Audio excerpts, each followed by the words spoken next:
여러분 안녕하십니까?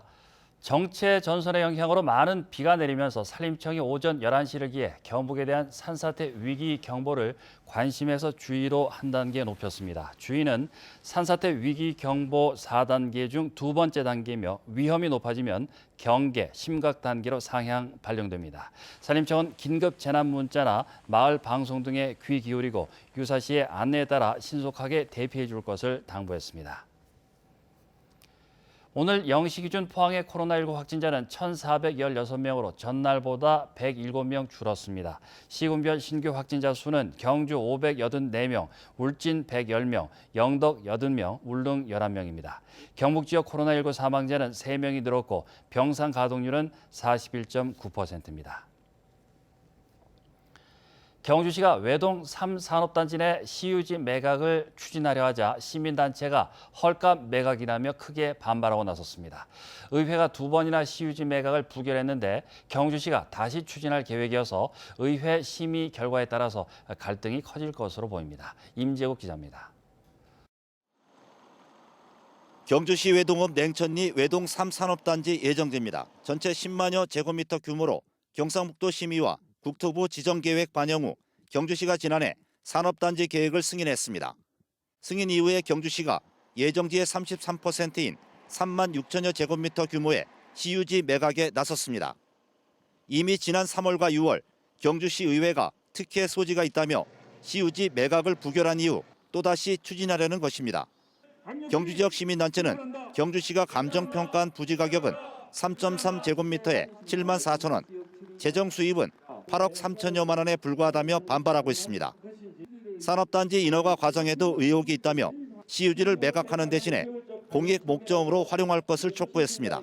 연간 1조 9천억 원이 넘는 예산을 자랑하는 우리시가 약 8억 원의 자금을 확보하기 위해 1만 평 넘는 땅을 헐값으로 민간 사업자에게 넘긴다고 하니 기가 찰 일이다.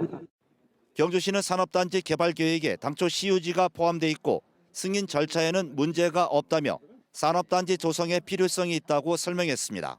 외동 지역이 산업단지 대개조 사업 지역으로 선정이 되고 공장 수요가 늘고 있지만은 용지가 절대 부족하기 때문에 불용재산 매각을 통해서 산업단지를 만들고 또 우량 기업을 유치해서 일자리를 늘리는 것이 좋을 것으로 이렇게 얘기됩니다. 지난 의회에서 시유지 매각을 2차례 부결했던 경주시의회가 새로 출범한 이후 경주시 공유재산 매각 추진에 대해 어떤 결정을 내릴지 관심을 모으고 있습니다. MBC 뉴스 임재욱입니다.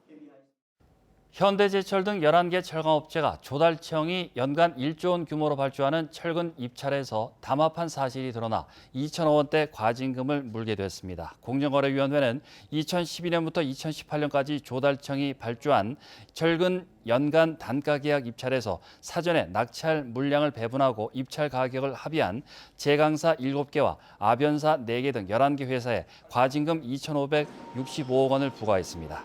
업체별 과징금은 현대제철이 866억 원으로 가장 많고 동국제강 461억 원, 대한제강 290억 원, 한국철강 318억 원 등입니다. 포항시가 내년도 도비 확보 대상 사업 113개를 발표하고 예산 확보에 나섰습니다. 주요 신규 사업은 포항 다목적 체육센터 건립, 스마트팜 임대형 수직 농장 조성 등이고 계속 추진 사업은 학산천 생태보건 사업, 흥해 공공도서관 조성, 구룡포 공영주차타워 건립 등입니다. 시는 사업의 당위성과 주민의 의견을 반영한 충실한 자료를 만들어 경북도 담당 부서를 설득할 계획입니다. 제66회 전몰 학도의용군 추념식이 오늘 포항시 용흥동 학도의용군 전승기념관에서 거행됐습니다.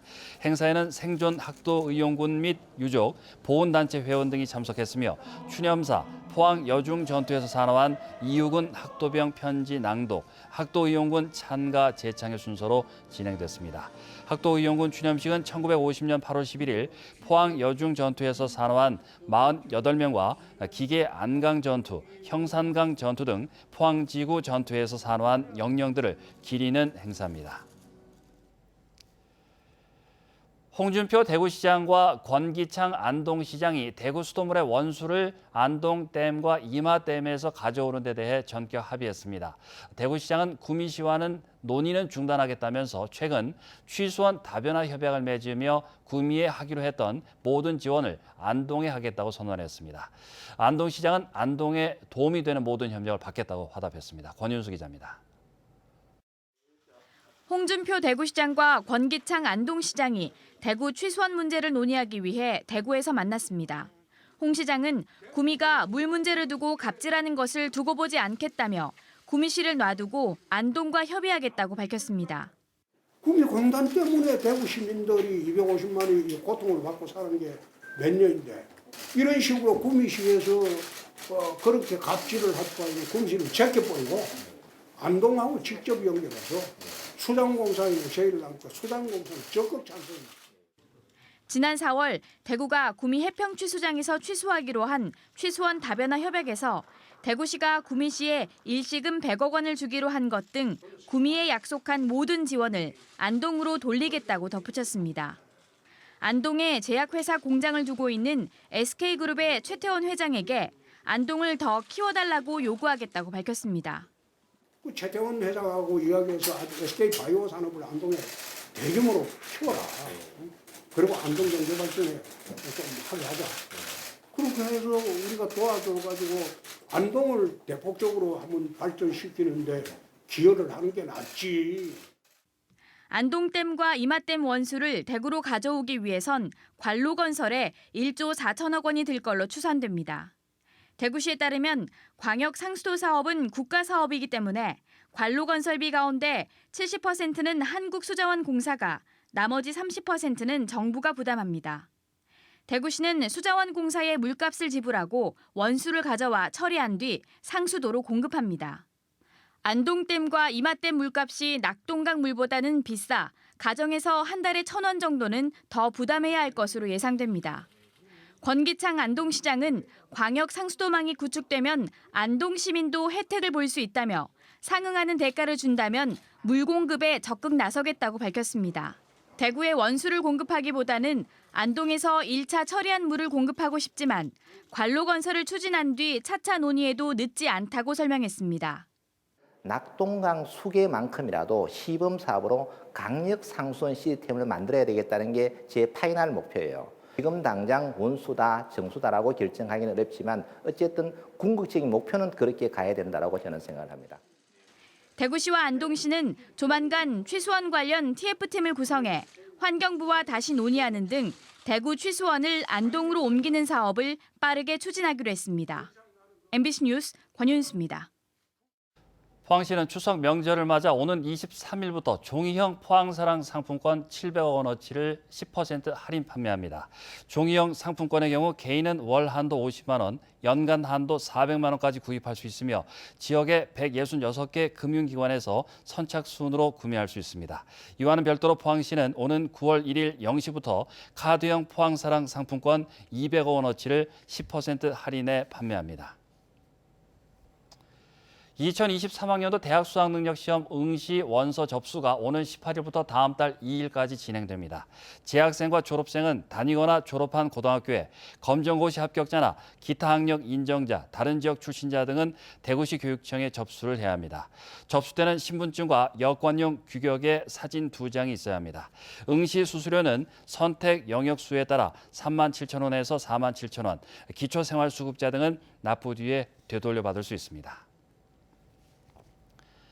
한옥구 선생의 문학세계를 총체적으로 조명하는 학술대회가 오늘 포스코 국제관에서 열렸습니다. 이번 학술대회에서 박민호 서울대 국문과 교수를 비롯해 역량 있는 문학 이론가들이 한옥구의 문학세계를 심층적으로 분석한 논문을 발표했습니다. 한옥구는 단 한 편의 친일 문장도 쓰지 않은 작가로 수필의 명작인 보리 등 다양한 작품을 창작했으며 해방 후 포항으로 내려와 필생의 터전을 잡고 은둔의 문학인으로 살아갔습니다. 경북 동해안은 내일 새벽까지 5에서 30mm의 비가 더 내리겠습니다. 비가 그치고 기온이 크게 오르겠습니다. 조주경 기상캐스터입니다. 오늘 경북 동해안은 장마전선의 영향으로 약한 비가 내렸다 그쳤다를 반복했습니다. 한낮 기온도 30도를 밑돌았지만 습도가 높아서 종일 꿉꿉했습니다. 현재 레이더 화면 보시면 비구름은 남해안을 중심으로 영향을 주고 있습니다. 경북 동해안은 내일 새벽까지 가끔 비가 내릴 텐데요. 앞으로 예상되는 비의 양은 5에서 30mm 정도가 되겠습니다. 이어서 자세한 내일 날씨 보겠습니다. 내일은 흐리다가 오전부터 점차 맑은 하늘 되찾겠습니다. 아침 기온 23도에서 26도 분포로 오늘과 비슷하게 출발하겠고요. 한낮 기온은 울진이 30도, 포항과 영덕 33도, 경주 34도까지 오르면서 낮 기온은 오늘보다 4도에서 7도가량이나 오르겠습니다. 울릉도와 독도에는 강한 바람에 주의가 필요합니다. 아침 기온 울릉도 24도, 독도 25도로 시작하고 있고요. 한낮 기온 울릉도 29도, 독도 28도까지 오르겠습니다. 동해상에서는 짙은 안개에 계속해서 주의가 필요합니다. 바다의 물결은 전해상에서 최고 2m까지 일겠습니다. 당분간 계속해서 후텁지근한 날씨가 이어지겠고요. 다음 주 화요일에는 또다시 비가 내릴 전망입니다. 날씨였습니다. 오는 9월부터 포항 제주 간 항공기 운항 시간을 2개월씩 배정받게 돼 포항 제주 노선 항공권 예약이 편리해질 것으로 기대됩니다. 최근 국토부의 결정에 따라 포항과 군산, 여수 등 신규 공항도 대구와 김해 등 기존 공항과 같이 항공기 운항 시간을 2개월 단위로 배정받을 수 있게 됐습니다. 이에 따라 포항 제주 노선 예약 가능 시점이 여행 한 달 전에서 2달 전으로 바뀌어 포항 경주 공항 활성화에 도움이 될 것으로 기대됩니다.